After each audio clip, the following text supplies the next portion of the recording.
Rahim. Assalam alaikum, dear participants. Welcome to this session of self-improvement through the Quran series. This is the sixth lesson that we are going to study today. The Quranic passage that has been selected is one of the very famous passages that you must have come across, I'm pretty sure. It's an introduction to the attributes of the Almighty, and as such, it's also one of the best introductions that you can gauge or think of regarding God. We know that, of course, that the being of God is something that we can never have an idea of, because as far as His being is concerned, the Almighty says, the Quran tells us that He is beyond our comprehension. So, la tudrikuhul absar, eyes cannot grasp Him. So we know God from His attributes and from His practices. So the passage that we are going to read today from Surah AlHashr, these are the last verses of Surah AlHashr. They are a very, very beautiful introduction to the person of God vis-a-vis the attributes that He has. And as such, they give a very comprehensive picture of the Almighty. And this is one of the best passages that can be studied and, of course, uh, even communicated to those who would like to know what God and what God is asking us to do, because all His attributes, of course, they have a very specific connotation, and all these attributes are also found to a very, very small degree in every human being. And when the Bible says that God created man in His image, it was precisely this which was meant, that all the attributes which God has in Himself, a very, very small portion of them is also found in every human being. So when we study these attributes, of course, they have to be a source of inspiration vis-a-vis the fact that this is how God Himself has chosen Himself to be, and we as His creation have to follow His attributes as much as possible. So just let me share the screen with you. These are, as you can see, the last three verses of Surah Hashr, which is the 59th surah. So let me just read out the text and translation before you. It says, Bismillahir Rahmanir Rahim. هو الله الذي لا إله إلا هو عالم الغيب والشهادة هو الرحمن الرحيم هو الله الذي لا إله إلا هو الملك القدوس السلام المؤمن المهيمن العزيز الجبار المتكبر سبحان الله عما يشركون هو الله الخالق البارئ المصور له الأسماء الحسنى يسبح له ما في السماوات والأرض وهو العزيز الحكيم. It is God besides whom there is no deity, knower of the unseen and the seen. He is the most compassionate, the ever merciful. So these first lines, this first line, which makes up verse 22, actually is introduction to these attributes, and the very next verse is a verse in which these attributes are mentioned one after the other, and there is no other place in the Quran in which so many attributes of God have been mentioned in one place. So starting off, of course, is the first thing that all of us have been required to believe in and to they form the basis of our faith also, and that is, there is no God except God. There is no other God. There is no other being who can be called God. So He is one. He is singular. He has no peer. So that is His first introduction. Allahu Allazi la ilaha illahu. It is God besides whom there is no other deity. And then alimul ghaibi wa shahada. He knows what is in front of us, or what we know, and He knows what we don't know, what is, of course, unknown to us. So the known and the unknown is with relation to human beings. So He is aware what we know, and He's also aware of what is unseen and what we don't know. So this, in other words, is something which tells us about God's attributes and His extent of knowledge. Something which is known to us is always known to Him, and things which we cannot see or which are beyond our grasp, they are still in His grasp, and He can see them. So nothing is hidden. I mean, what the primary objective of these two attributes occurring together is that nothing at all is hidden from Him. He is the absolute knower of all things, and His knowledge embraces everything. Then come the two attributes which we are so familiar of, who are Rahman or Rahim. He is the most compassionate, the ever merciful. And as you can see, viewers, that the word Rahman and Rahim, they occur from the same root word of Rahim or Rahim. But there is a world of difference between Rahman and Rahim. The word Rahman means that God's mercy has intensity, it has passion, it has power. It is something which is like gushing forth from a fountain, something which is intense. And the word Rahim says that actually this mercy, which is intense, which is like a fountain gushing forth, is not something which will go away or is just going to end, because things which are intense, things which are found in such a situation, they often waste away, or they just go away, or they just finish off. When something is shining brightly, and when something is gushing forth brightly, there is a fear that that thing will die away or fade away. But not with God. His Rahim is something which is continuous. So, in spite of the fact it is intense, it is like a gushing forth fountain. It is like an ever-flowing fountain. It's not going to cease. So his mercy is ceaseless. So the word Rahim is referring to the ceaseless quality of his mercy, and Rahman is referring to the intensity of his mercy. And of course, signifying the fact, as I said, that these attributes, at least most of them, they relate to human beings as well.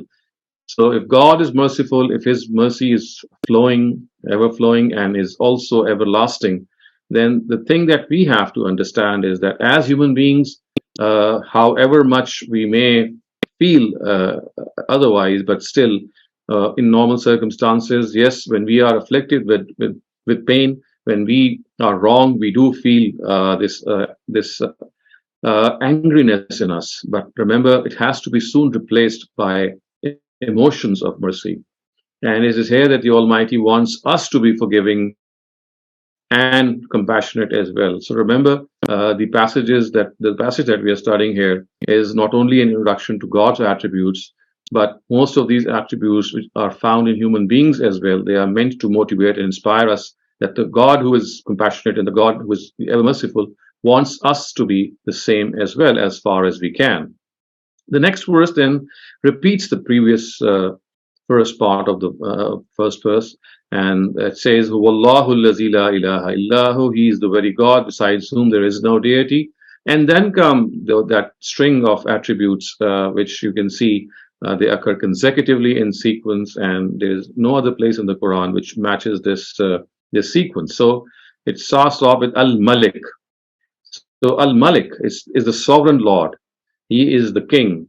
He is someone who is to whom everything returns to. He is in charge of the dominion that he has created. There's no one else who we can turn to in this regard. The next thing which is mentioned, or the next attribute, is Al-Quddus, that he is the holy. He is beyond anything which we can associate regarding any negative attributes. So Quddus is actually something which ascribes all positive things in him. And he is holy, which would mean, of course, that there is nothing that you can think which might come to your mind in the negative sense regarding the Almighty.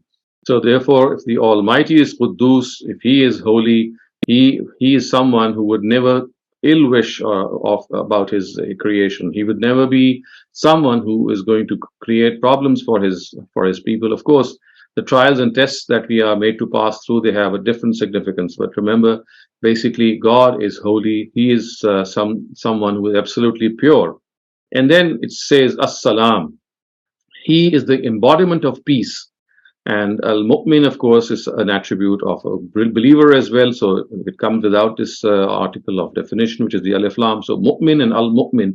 So whereas believers are Mu'min, but God is Al-Mu'min, which means embodiment of peace, and which of course refers to the fact that the Almighty is someone who would never feel or never ever think of other than anything but peace for his creation.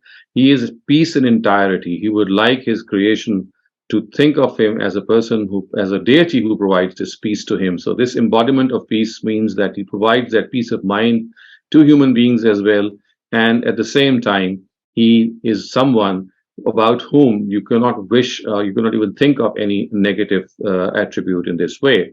And then it says that he is the Al-Muhaymin, which means He is someone who is the guardian. I'm sorry, I've missed one attribute, and that is Assalam. So Assalam is basically the translation of embodiment of peace. So whatever I have just said about al-Mu'min is actually about Assalam, and this is a word which we all are very well aware of. So the word salam, it comes to us quite naturally, and this is the prayer also that we often give when we greet someone, when you say assalamu alaikum. So this is precisely this word what it tells us, that he is as-salam, he is someone who gives peace, who provides peace. And therefore when we Muslims meet other people regardless of their religion, we wish peace to them as well. So al-Mu'min actually means the giver of tranquility. So I'm just going to correct myself here. So the word al-Mu'min is the giver of tranquility, which means once again that he is the provider of tranquility. So the word Amin is something that we are also aware of in the Urdu language, which again is something which is close to tranquility, yes, that the Almighty is the giver of tranquility, which means that he provides that tranquility to every human being if he seeks refuge in the Almighty. So it's a question of connecting ourselves to the Almighty. If we are able to connect ourselves to the Almighty, then he is going to provide that tranquility. And then he is Al-Muhaymin. And Al-Muhaymin is the guardian, which means that he guards us, he protects us from evil. So when we seek refuge with him, so there are so many verses in the Quran, there are so many prayers ascribed to Prophet Muhammad, that if we seek refuge with him, then this is the best refuge that we can get. So he is our guardian, he takes care of us, he protects us.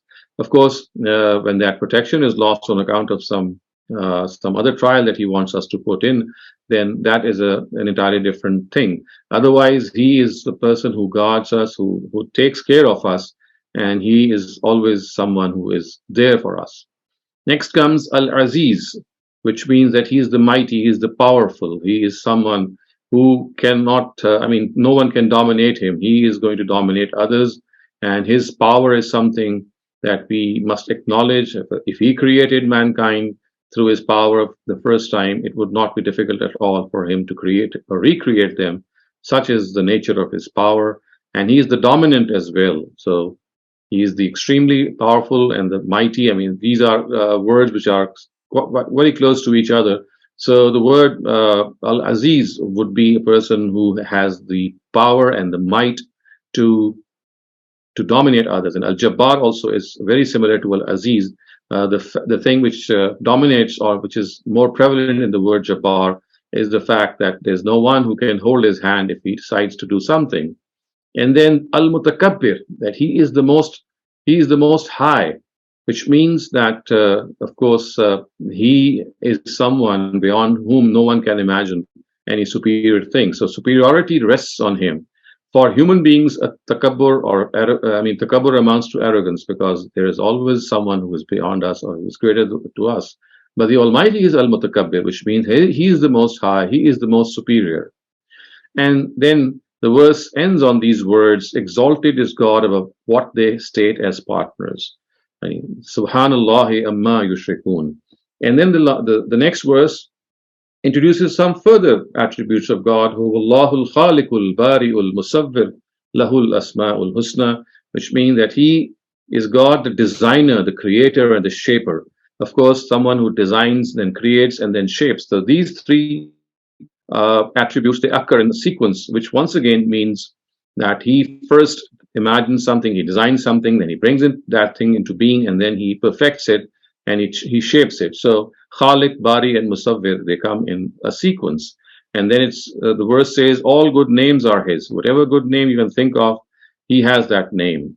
All that is in the heavens and the earth glorify him. Yusabbihu lahu ma fis samawati wal ard. Yes, this glorification, of course, is something which comes to them naturally, that the Almighty is someone who is glorified on the basis of his exaltedness, on the basis of his power, and his of course, the fact that he is dominant on all. And finally, this verse ends on two more attributes, and that is Wahuwal Azizul Hakim. He is mighty and he is wise. We have already seen the word Al-Aziz occur before, but Hakim is a new attribute, which is his wise, his wisdom encompasses all his actions are based on wisdom. Anything that you might not be able to make sense of, always remember that there is some wisdom behind it. We may not be able to see it, but God's wisdom is something which encompasses all his acts. So, viewers, this brings me to an end to this section of verses, the way we have just gone through them. So now I'm available for any questions that you might have. Assalamu alaikum, Dr. Shehzad. Thank you for delivering a wonderful lecture on these beautiful, beautiful ayahs. For today's questions, we have Naveed Irfan for the first question. Please go ahead. अस्सलाम वालेकुम। वालेकुम अस्सलाम। जी, मैंने जो कल सवाल किया था असल में अत्तहियात वाला, जी, तो मैं थोड़ा सा जो पहली लफ्ज है अत्तहियात का तो कनेक्ट कर लिया था मैंने। अत्तहियातु लिल्लाहि वस्सलावातु वत्तय्यिबातु मिस कर गया था कल। You see, the word at-tahiyyat is, as I said, it presents our salutations. It's like a guard of honor that we present to God. And the word at-tahiyyatu lillahi was salawat. You see, the word salawat is sending blessings, it's sending prayers, and it's sending our honor and respect to God. You see, the word salawat is the same word from which the word salah is derived, which is the prayer. Mm-hmm. So when the word salah it occurs with reference to the Almighty, the meaning changes. But when we offer the salah, it's an entirely different meaning. So when we send our salawats to the Almighty, it means that we are sending our respect, our honor, and our respects to that Creator. And tayyibat refers to all good deeds, all good and righteous acts that we do. So, I mean, you can combine all these three words, and then the net result is that it's basically presenting our respect, our God of honor, and our tremendous salutations for the Almighty. So, taken separately, I've just given you a sort of a division between these three words, but primarily they are to be taken as a single unit. Thank you. Baran Nashur, you may have your question now. Assalamu alaikum rahmatullahi wa barakatuh. Wa alaikum assalam. My question was about, well, you said that God's attributes are also found within us, but God says in the Quran that he doesn't resemble the creation. So how can we have the shares of his attributes without we resembling to the Almighty? What the Almighty actually says is that as far as his being is concerned, that is something that we can never even have any idea of. Our eyes cannot see him. That's all that he says, and there's none like him in this matter. So the extent of these attributes and the intensity of these attributes.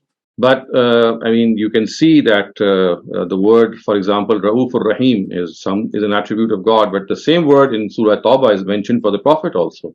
And it's a divine attribute, but it's also an attribute of the Prophet himself. And I mean, it's our own common observation as well, that if God is merciful, at times we also show this mercy when we forgive someone. So it's everything which says, I mean, most of the attributes that God has are found in a very, very tiny or maybe a minuscule level in ourselves. So that is a common observation. And I think that we all would acknowledge that. What we do know is that when God has no parallel, in the sense that these attributes that are found in us, they are found in a very minuscule level. They are not found in the same extent. And also there are some attributes which are specific to God. For example, Al-Mutakabbir is someone who only God can be. We cannot be Al-Mutakabbir. But many other attributes like forgiveness, like compassion, like mercy, it's something that we are also, I mean, we have those attributes. The only thing is that when God mentions these attributes, he wants us to get inspired by these attributes and use the same attributes that we have. I mean, use them more and more so that we are reminded of the fact that the Almighty, whom we are in connection with, in communion with, is someone who is very familiar to us. I mean, whatever he does at a very, very vast scale, but at a very small scale, since we find those things in our own selves. So that familiarity, that brings that closeness between ourselves and God. Thank you. Rabia Jamil, you may have your question now. Assalamu alaikum. Wa alaikum assalam. Is it necessary for the girls to pretend that they are fasting in front of their brothers and father during periods? Because usually we see this is a common practice that girls have to pretend that they are fasting and they have to wake up in the Sahri as well. So please tell that is it obligatory or I mean, not? this is just a cultural practice, and in our country, in most Eastern cultures, this is like something which women generally hide from their family if they're passing through their cycles. So generally, because it's a very private thing, so in order to just hide that they are passing through these cycles in our Eastern cultures, this is something which is avoided. Otherwise, there's no problem. There's absolutely no harm I mean, if you're not if you're passing through those cycles and you eat in front of your brothers or your father or your anyone else, and they should know. I mean, out of respect to you, that yes, if they are eating and they are not fasting, then of course this is a situation or a state in which God Himself has exempted them. So I think it's more to do with culture, and cultural practices are something which are at times they overwhelm us too much. And again, as I said, it's mostly found in our Eastern cultures, and so therefore there's nothing religious in this regard, no religious binding in this regard. This is a situation in which God Himself has exempted women, and therefore, if they are exempted, I mean, if they express this exemption, and they don't let it remain hidden, it's absolutely fine. But some people say that we should respect this month and we should hide and respectfully we should not like eat in front of anyone, like in I this think sense. this is a subjective thing. I mean, to pay regards to someone who is fasting, it's like a personal thing. But at times, it is not possible. You see, when you are living in a home and people know that you are in a situation where you are not fasting, so it's not always possible. Yes, out of respect, you might do so. But going to the extent that you wake up for Sehri and you pose as if you are still a person who is fasting, I think that's going to a greater length. I mean, we have to be in a normal situation. If there is a situation in which God has exempted us, then that exemption, if it is expressed in front of our close relatives, is nothing wrong with that. And showing respect to them to a certain degree or to a certain extent, that is fine. And as I said, that's not something which is an obligation. Things which belong to etiquette and manners, they always arise from one's heart. And so, therefore, if a person feels like not eating in front of a person who is fasting, it's like a personal choice and a personal respect that you pay for to the other people. But these things should not be labeled under what is allowed and what is not allowed. I mean, they don't belong to the category of right and wrong. They belong more to the category of human etiquette and behavior. Okay, so if I tell my brother that this is the reason that I'm not fasting, so is it okay? Why you not need to tell your brother? I mean, when he sees that you are eating, and it's like a private thing. He should, out of his common sense, know that if you're not eating, either you are not well, or you're passing through the menstrual cycle. So you don't need to tell anyone unless someone asks. Well, it's nothing. It's not your duty or obligation to tell other people and start telling them that, well, I'm not fasting because of such and such a reason. It, They ask. if they ask, okay, you can tell them. Thank you, Dr. Shehzad. Tariq Javed, you may have your question now. Assalamu alaikum. Walaikum assalam. Dr. Sahab, in these three verses, Allah Ta'ala has described, like, I think, almost 15 attributes. And it's generally understood that there are 99 attributes of Allah Ta'ala, Subhanahu. And I don't know all these are from Quran or these are from different sources. Well, there is a hadith which tells us that there are 99 attributes of God. And if you start counting them, you'd not be able to reach the figure 99. I have done that a number of times myself. And I do think that this narrative, there is some problem with this narrative. Either I think it has not been reported properly or the narrators have left out something, because number one, we don't have 99 attributes mentioned at all in the Quran. They are hardly, they would not even reach maybe half of that number. And then in order to, make that number what people have done is that they have started to manufacture God's names through verbs that we can see, which are mentioned. So I think the names of God, they are all, I mean, they are mentioned, some of them are mentioned in Hadith and some of them are mentioned in the Quran, but they don't total up to 99. And I do think that there is some problem with this narrative, and unless I mean, all the texts of this narrative maybe are collated, we may come up with an answer. But until now, however, I have studied. I mean, I've studied this narrative. I haven't been able to come up with the reason that why this figure 99 is mentioned, because this 99 number is something which we cannot total up the attributes of God to 99. Okay, and there is another point that from another teacher of the same institute, what he describes is that all the attributes of Allah Subhanahu wa Taala can be regrouped into 5 main groups. Like one is mercy, one is wisdom, one is justice, one is omnipotence, and one is omniscience. So all of his group heads are always active, except for the justice. Justice Allah Ta'ala holds till the day of Qiyamah. Is it a good approach? I don't find myself in agreement with this approach. I'm afraid, because when God has, narrated His own attributes in the Book of God, such grouping has not been made at all. And all of them are mentioned either as pairs. I mean, you can see Azizun Hakim, Ghaniyun Hamid, or for example, in this particular verse, you'll find 5 or 6 or 7 of them. But this grouping is something that the Quran has not done, and I would not do something which the Quran has not done regarding God's attributes. And regarding His justice also, it's not always that His justice is deferred to the Day of Judgment. Look at the nations who had denied their prophets, their messengers. So their fate was decided in this world. So all the nations of God to whom messengers were sent, justice was meted out to them in this world, and they were punished for their denial, and either they were wiped off like through earthquakes and cyclones and tempests, or they were destroyed by other means. So that also is not a precise statement, because in the times of God's messengers, God metes out His justice in this world.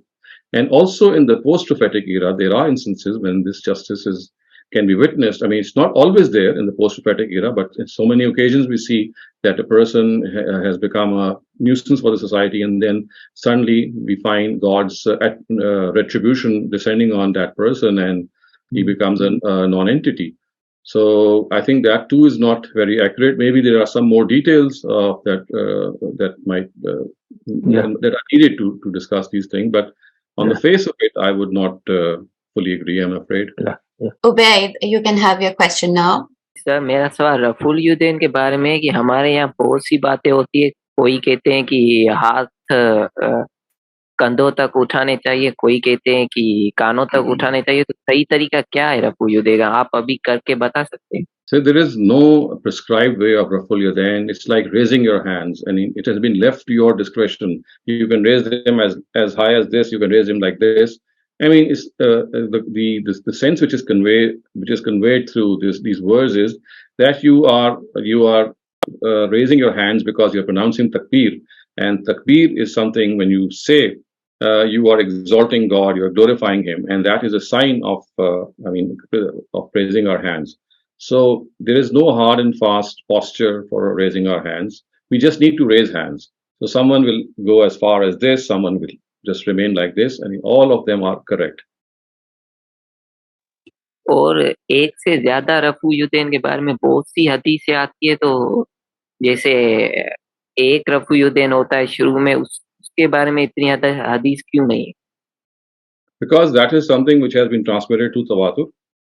I mean, when you start your prayer, especially when you are reading behind an imam, this is something which does not even require a hadith, because this is a practice that has been transmitted by our visual observation, and people see their imam doing that, and this is something which started off with the Prophet himself, and it has continued ever since. So it's like practical perpetuation or practical tawatur, and it doesn't need a hadith for its explanation.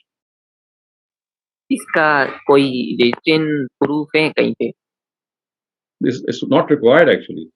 I mean, when you say that Surah Fatiha has to be read aloud in prayers like Fajr and Maghrib, So this is something which has been transmitted through the tawatur of the ummah. And tawatur does not require any written proof. Tawatur itself is a proof. Thank you, Javed. Now, Shaba Wasim, you can have your question now. Assalamu alaikum. My question is, do you have to make up for fast missed during periods? If yes, why do we have to make up for fast when namaz is not required like that? I think this is an exemption which is given by the Prophet, because if he had asked us to make up for the prayers missed, that would have become cumbersome and more difficult. So that exemption was given. But for the fast, because they are generally, discrete in number, and also you're not fasting all the year round. Prayer is something that you offer all the year round. So therefore, if you miss a couple of prayers, you're always praying. In other parts of the year, every day. But in the case of the fast, this is something which the Almighty deemed it appropriate that it should be made up, because we don't fast in other parts of the year as an obligation, whereas we pray as an obligation in the parts of the year. Mm-hmm. Even if we give the fidya, we have to be fast that missing day. See, fidya can only be given if you cannot make up for the fast. For example, you are terminally ill. You are a chronic patient of let's say, kidney disease, in which water has to be, water intake is an essential part. So fidya is only to be given either when you are terminally ill or you are terminally old, so that you would never be in a position to make up for the fast. So it's like one step down. Making up for the fast is the first thing that you have to do for all missed fasts. Fidya can only be used as an option for people who can never make up their missed fasts. Like, for example, as I said, that they are always in need of medicines or water or diet, or people who are extremely old, for example, or extremely sick. So it is for such people that who cannot make up for their fasts in later parts of the year, that fidya has been prescribed. It's not that anyone can give fidya. Thank you. Numan Khan, you may have your question now. Sir मेरा सवाल ये है कि sir अल्लाह हमारा दोस्त हो सकता है, मतलब इसके अल्लाह के साथ हम अपनी प्रॉब्लम शेयर करें या? Absolutely. Why not? Because the Quran tells us that the words used by the Quran are Allahu waliyul lazina amanu. God is the friends of believers. Is the friend of the believers. So because he's our friend, we can share our problems with him. We can talk to him. We can converse with him. And I do feel that when we do so, we also receive assurance from him. So yes, he can be our friend, and he is the friend of believers, as the Quran says. Sir इधर मैंने अपने जुमात के इमाम से पूछा था, तो उसने कहा था कि ये रवैया ठीक नहीं है, मतलब दोस्त वो तो गॉड है ना बस. So tell him that what does this verse mean? This verse, which is in several places in the Quran, Allahu waliyul lazina amanu. God is the friend of believers. So friends. A friend, of course, is someone who is your confidant, who listens to you, who you can talk to with. So I do think that this is something that can be done. Sir ये words कौन से पारे में? This is, this occurs right after the Ayatul Kursi verse in Surah Baqarah. Allahu waliyul lazina amanu liyukhrijahum minaz zulumati ilan nur. Thank you, Numan. Samra Harun, you may have your question now, and this, I believe, will be the last question for today. Ji, Assalamu alaikum, sir. Sir, abhi, right now you were answering a question regarding Allah Ta'ala being a close friend to us. Yeah, we do believe that from reading the Quran, but a question arose in my mind listening to this. Is it okay if we, like, while praying to him or, talking to him in our mind, if we sometimes call upon him as not out of disrespect, but for being very close, like Ya Allah, tu hi mera dost hai, tu hi mera madadgar hai. Is it okay we call upon him like that, or we have to it's perfectly okay. When you're calling to God in a very friendly way, this is something that we can absolutely do. There's nothing wrong with it. There's no disrespect in this. In fact, this is an expression of one's closeness to the Almighty. We're we don't necessarily always have to say aap hi mere madad karein. Yes, that's it. You can use whatever pronoun you like, because at Okay. times such pronouns they express this proximity and closeness. Yes. Yeah. Thank you so much. Jazakallah khair, sir. We just have one more raised hand. Ruhi Rasul, you may have your question. Sir, is it wrong to visualize God as a very strong human being? Because at a number of places in Quran, there is mentioned that God has created Adam with his own hands. A number of body parts, human body parts, are attributed to him, and he will show his lower leg on the day of judgment. And many. Well, So how can particular, wrong? yes, I understand your question. That particular idiom does not actually mean that he's going to show his shank. Yawma yukshafu an saqim, well, that's Arabic idiom to express the horror of the day of judgment. Well, other than that, the answer to your question is that I would not recommend imagining God to be. In your prayer, you imagine him to be a strong person, and you visualize him to be so, because you see the body parts or the limbs which are mentioned in the Quran regarding God, for example, Yadullah, the fact that he has a hand. These are all meant to, they're all metaphorical, and also they are of the category of mutashabihat. Of course, God doesn't have a hand that we think a hand would have. So it's like expressing certain metaphorical realities. So I would, on the other hand, recommend you to concentrate more on the words that you are uttering in the prayer. So you're uttering certain sentences. When you're praying, you're all the time uttering certain words and certain. You're uttering certain surahs like Surah Al-Fatiha or the Quran and other utterances as well. So it's better to concentrate on the meaning of these utterances than to visualize God. Thank you so much, Dr. Shehzad, for today's lecture.